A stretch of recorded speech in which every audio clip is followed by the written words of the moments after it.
Saya nggak mencuri apapun, ini semua adalah hak milik Allah.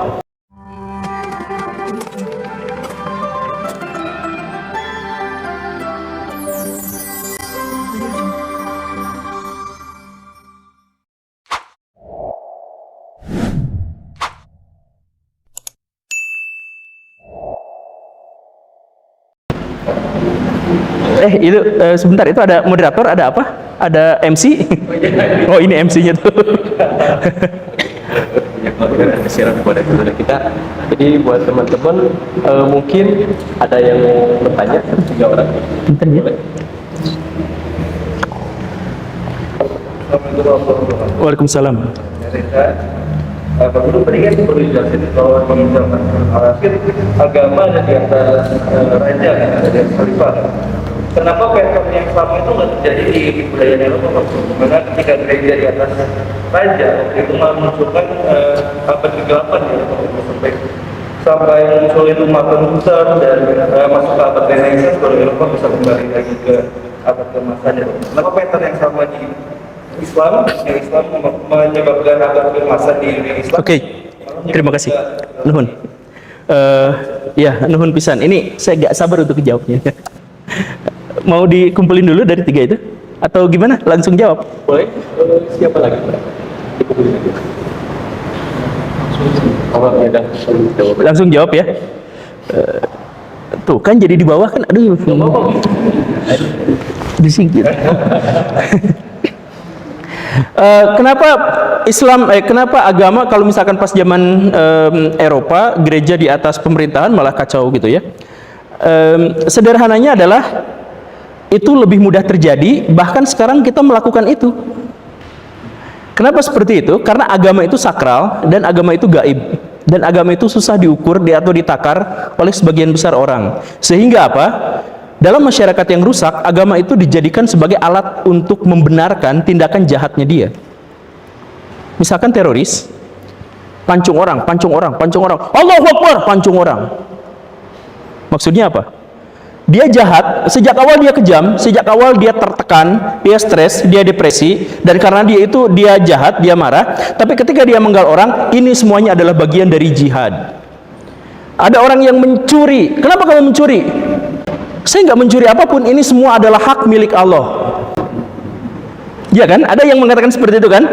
Ada orang yang ngomongnya kasar sekali, kancing sia coplok, bla bla bla bla bla. Loh, kenapa seperti itu? Dalam Islam marah itu boleh terhadap kemaksiatan. Kan ada yang, jadi kejahatan itu ditutupi oleh agama. Nah, gereja pada waktu itu melakukan hal yang sama. Dan secara prinsip kita realistis ya, ini kita realistis. Saya baca Alkitab, saya baca Tripitaka, saya baca Veda. Di channel saya sampai diundang oleh Universitas di Bali untuk bahas Veda. Karena saya pernah baca Veda. Dan kurang lebih sedikit tentang Purana. Sebenarnya lebih banyak pengetahuan soal Purana daripada Veda. Tapi saya menemukan di Alkitab tidak ada ayat sedikit pun tentang mencari ilmu pengetahuan itu wajib, orang yang mencari ilmu pengetahuan itu hebat, tangguh, bla bla dan sebagainya. Gak ada, kecuali ditafsirkan ke sana ada, tetapi secara teksnya tidak ada. Jadi kalau misalkan, saya mohon maaf ya, kalau misalkan ada orang Kristen ceramah, dia biasanya jadi ada kalimat-kalimat yang sangat unik di dalam Alkitab, kemudian diambil sebagai quote, kemudian dia jadikan itu sebagai landasan interpretasi. Biasanya seperti itu. Nah, di dalam Islam kaya dengan yang seperti itu, iya kan? Kaya dengan kewajiban untuk menuntut ilmu dan sebagainya. Nah, tetapi walaupun realitasnya seperti itu, sekarang dibalik. Yang tadi itu, orang Islam disuruh untuk mencari ilmu pengetahuan, lalu disebut ilmu pengetahuan yang dimaksud itu adalah ilmu agama, bukan ilmu dunia. Jadi gini nih, ini penjelasan asli dalam Islam itu begini. Di dalam Quran ada perintah, kamu harus menghidupi fakir miskin, kamu harus menyantuni anak-anak yatim. Itu perintah, begitu kan? Nah, perintah itu bagaimana cara menjalankannya? Ciptakan sistem ekonomi yang bisa menghilangkan fakir miskin. Kenapa harus diciptakan seperti itu? Karena di dalam Islam diwajibkan untuk berilmu, dan di dalam Islam diwajibkan merencanakan segala sesuatu. Nah, jadi ilmu ekonomi adalah praktek dari ajaran agama Islam. Perintahnya kalian harus menafkahi fakir miskin. Prakteknya baraya semua di sini harus belajar ilmu ekonomi. Belajar ilmu ekonomi itu adalah prakteknya. Contoh yang lain, kalau mau masuk surga dengan cara yang mudah, maka banyaklah amal jariah. Di antaranya adalah bangun masjid. Perintahnya bangun masjid. Gimana cara bangun masjid? Biar nggak runtuh, nggak niban orang. Masuki ilmu arsitektur.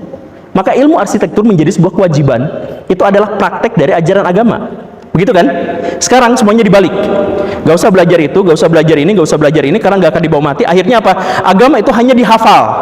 Seluruh ulama atau banyak sekali ulama-ulama akhir zaman mengatakan Quran harus dihafal. Ada target sekian juta harus dihafal.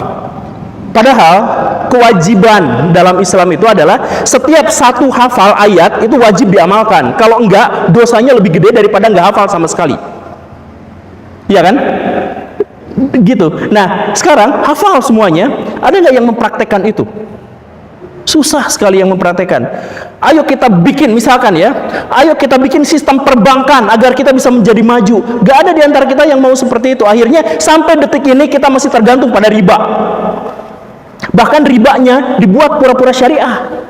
Kan sekarang saya pernah nantang di video saya di salah satu channel saya, dan akhirnya saya dihujat, tapi saya tantang begini. Sekarang kalau baraya mau nabung di bank syariah, itu dosanya 3 kali lipat lebih besar daripada nabung di bank konvensional. Jauh lebih besar dosanya. Nah, kenapa seperti itu? Karena kalau nabung di bank konvensional, dosanya cuma satu, riba. Nabung di bank syariah, riba sama, cuma namanya doang diganti jadi bahasa Arab. Gak ada yang lain. Tanya pada orang yang asli ekonomi, asli perbankan, prakteknya semuanya apa-apanya sama. Tapi dosa yang kedua adalah selain riba, kita menghalalkan yang haram. Kan nabung di bank ini aja jadi syariah, jadi halal. Padahal itu riba, tetap salah gitu. Jadi udah riba, menghalalkan yang riba. Dan yang ketiga adalah menjual belikan ayat-ayat Tuhan dengan harga yang sangat murah. Jadi itu kan dijadikan bisnis. Bener ya? Saya sekarang masih nabung di bank konvensional dan bank syariah. Saya gak mau ngambil ekstrimnya gitu untuk gak langsung nabung, tapi kenapa? Yang masalah yang ingin saya sampaikan adalah kenapa umat muslim gak ada yang mau belajar ilmu ekonomi sehingga kita semuanya bebas dari riba gitu. Kita tergantung pada asing. Kita kerja itu kewajiban, khususnya untuk laki-laki itu kewajiban. Tapi kerja mau apa? Naik motornya buatan apa? Kafir. Kita bisa bikin enggak? Enggak. Kenapa? Karena gak ada yang mau belajar ilmu permesinan. Kenapa? Ilmu itu ilmu dunia, sekuler itu. Pemisahan antara ilmu dunia dengan ilmu akhirat itu sejak kapan awalnya? Bahkan Imam Abu Hamid Al-Ghazali abad tahun 1100 itu kan memang dia menyebut ada ilmu agama, ada ilmu akhirat. Memang dia nyebut seperti itu. Tapi ilmu agama yang dimaksud itu adalah semua jenis ilmu, tapi ikhlas untuk Tuhan, itu namanya adalah ilmu agama. Imam Al-Ghazali itu ada yang pernah baca kitab Ihya Ulumuddin. Itu di situ itu disebutkan ulama fikih itu semuanya ilmu dunia. Ustadz-ustadz yang belajar fikih itu, belajar tafsir itu ilmu dunia. Kenapa? Kalau itu buat nyari duit. Kalau itu ikhlas, itu jadi ilmu akhirat. Nah, jadi ilmu akhirat dengan ilmu dunia itu bukan fisika, kimia, ilmu dunia, fikih, tajwid, ilmu akhirat. Gak gitu. Semuanya bisa jadi ilmu dunia. Kalau nggak ikhlas, semuanya bisa jadi ilmu akhirat kalau ikhlas. Gitulah prinsipnya. Nah, sekarang gara-gara perang peradaban, ghuzul fikri, perang pemikiran, dijajah sama bangsa-bangsa kolonial, umat Islam sebenarnya kuat tapi dihancurkan sampai otaknya. Bahkan ulama-ulamanya pun jadi ikut-ikutan sekuler seperti itu. Jadi kalau misalkan pertanyaannya balik ke tadi, kenapa misalkan peradaban Kristen tidak maju? Gak usah jauh-jauh ke sejarah. Hari ini kita melihat kita sekarang jadi gitu.